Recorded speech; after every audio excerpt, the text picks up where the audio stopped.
I put a fresh mosquito bite under my microscope, and what I found moving inside made my skin crawl. This wasn't just swelling. There were things alive in there, and they weren't supposed to be.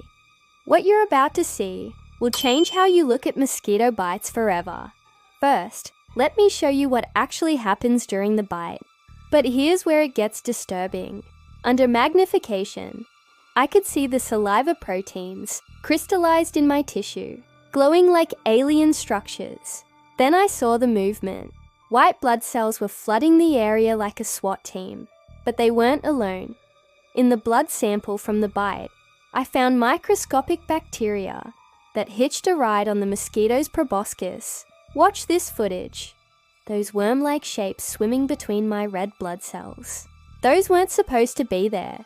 My immune system was in full panic mode, releasing histamine that made everything swell up. The itch you feel, that's literally your body screaming about the chemical warfare happening under your skin. Every mosquito bite is a microscopic invasion. And now you've seen the battlefield. If you found this fascinating, hit subscribe and drop a comment if you want me to magnify a tip next. Trust me, it gets even worse.